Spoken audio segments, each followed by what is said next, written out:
This is Hidden Killers Week in Review. A look back at the most prolific stories of the week. Welcome to the podcast. If you'd like to listen to an ad-free version of this episode and all of our episodes, then search True Crime Today Premium Plus on Apple Podcasts and press subscribe. That's our premium channel where all of our ad-free and advanced episodes live, all in one place. True Crime Today Premium Plus. Search it on Apple Podcasts and press subscribe. Even try it for 3 days free. Where the line between neighbor and nightmare is razor thin. Welcome to Hidden Killers with Tony Brueski, featuring former prosecutor and defense attorney Eric Faddis. If you were Diddy's attorney, the birthday video that came out, would you have recommended that he put that out? Or would you have said, nah, this might backfire at some point in time? I'd be recommending that he do something within that context. Uh-huh. You know, I'm not sure that the birthday video with the family was the most well executed, and I'm not sure it had really the impact that they wanted. But he's got to do something. He's got to try and change, or at least some people's minds, in terms of how they are viewing this case. Because if it's 98% negative, that percentage is going to carry over into the jury pool. And so, on the other hand, he can't manipulate prospective jurors, so it's kind of a delicate dance that he has to try and do. I mean, is there any way of getting back on any of this? I mean, I know it's like kicking and scratching, it seems. I just don't know that there is any path for him at this point, unless you had every accuser that came out and said, oh, sorry, it was another person, we made a mistake. Clearly that's not going to happen.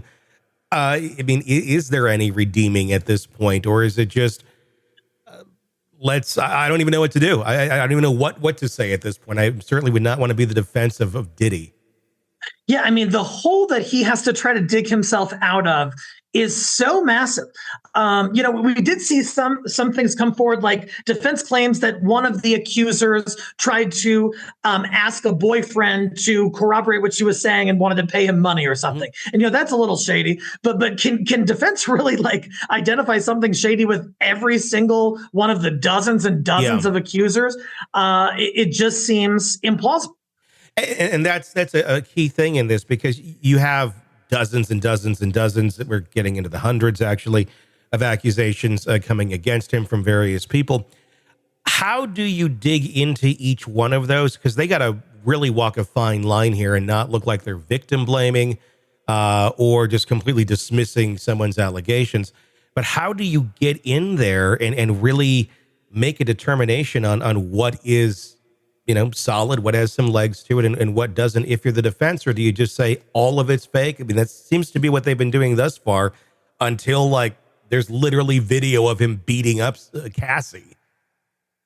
Yeah, as we get further along in this case, his attorneys, his legal team, his investigators are going to have to get down to the nitty gritty and really look into the backgrounds of these folks. Like I said, they were able to identify a credibility issue with at least one accuser.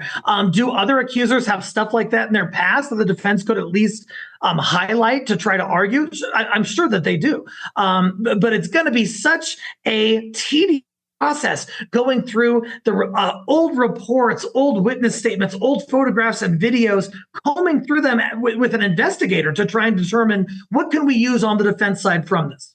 The 1999 club shooting involving Shine and Jennifer Lopez being there, that documentary out on Hulu right now, it's called The Honorable Shine. Is there any chance that any elements of that case make it into these indictments? Is there anything from that point in time that's going to be re-litigated? I mean, he was acquitted back then, so I think we're probably going into double jeopardy territory, would we not? Or would some of these things be considered new evidence, considering you literally have the person who was shot saying, yeah, it was Diddy who shot me. They were right there, point blank. What is there anything that would put that back into motion, or is that just kind of come and gone now?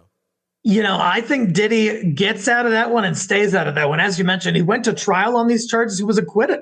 And so the double jeopardy clause of the Constitution says he cannot face those charges again. However, in subsequent legal matters, prior acts of dishonesty can come in.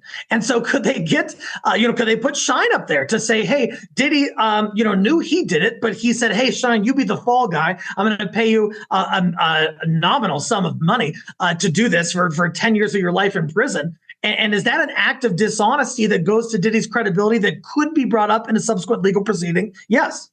Are you surprised that they haven't, the defense of Diddy hasn't had some more positive things to bring to the table? I mean, for like 30 years, he was out there. He was a major pop icon in pop culture around the world. And he was very big on philanthropy and all of that. I mean, all on the surface to curate that image. But we really haven't seen any of that come out or be rehashed in the media since any of these things came out. I would think that maybe that would be some areas to, I guess, humanize him more. Because right now he's looking like the devil far more than an actual person. Yeah, Tony, I'm totally surprised that his defense team hasn't done more to try to shift the public narrative. One thing they came out with that I thought was a complete misfire is they say, oh, the Cassie video, that wasn't a freak off. That was just, my client horribly assaulting his then female spouse. That doesn't gain you a ton of points. I'm just surprised that they haven't talked about his philanthropy, that they haven't called in some favors. I'm sure there are folks who owe him in some form or another. And I'm surprised he hasn't said, hey, Meek Mill, or hey, somebody, make a public statement in support of me, or maybe they have and they just couldn't find anyone. Well, I mean, it just feels completely tone deaf when you hear them arguing about the video saying, oh, it was gotten by ill means or it was edited. I mean, any way you edit that thing, it is what it is. You're not going to like somehow edit this thing. And in the original edit, he's not beating the shit out of Cassie. It's there. It just seems rather ludicrous to even bring that to the table publicly as an argument of technicalities.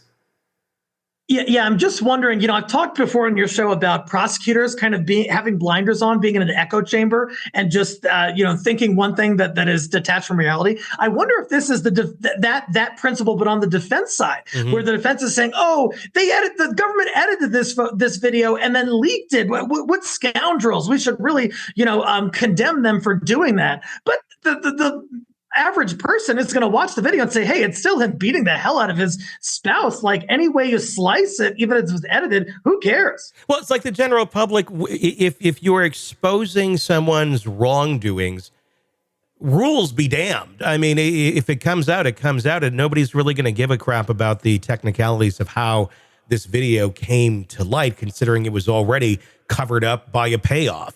So I don't think anyone really cares when it comes to that. I mean, you can make your arguments in a courtroom setting, but this is the public opinion setting that they're trying to argue, but they're arguing like courtroom technicalities to the general public.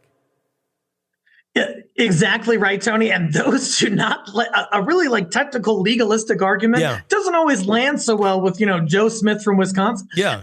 And so that's something they need to keep in mind. Another thing they're doing that I'm sure you've seen is they're going against the plaintiff's attorney who's representing the accusers, Tony Busby. And they're kind of trying to paint him out as this sort of greedy, manipulative type guy.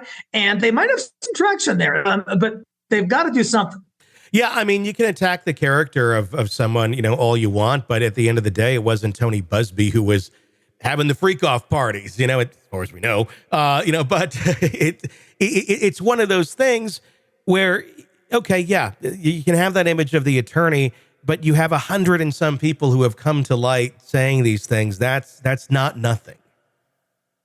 It's overwhelming. It's just statistically, like I'm a pretty criminal defense minded guy, but just looking at this statistically, could it be that 120 people are all completely fabricating and there was no unlawful activity at all? It just seems totally implausible. It seems statistically impossible.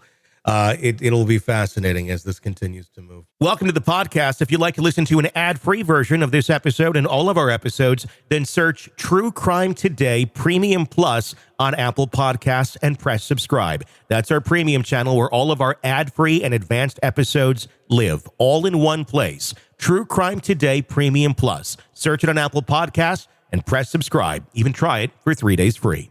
You're neck deep in a dark, twisted tale, and just as the tension peaks, bam, a commercial about some miracle diet pill breaks the spell. It's like finding a fly in your soup after the first bite, but here's the fix. True Crime Today Premium Plus on Apple Podcasts. You get to enjoy your crime stories without the junk, ad-free episodes, extended interviews that go beyond the surface, and early access to all the gruesome details. It's like swapping out a can of cheap beer for a glass of fine whiskey. So search for True Crime Today Premium Plus on Apple Podcasts. Subscribe and keep the darkness flowing uninterrupted.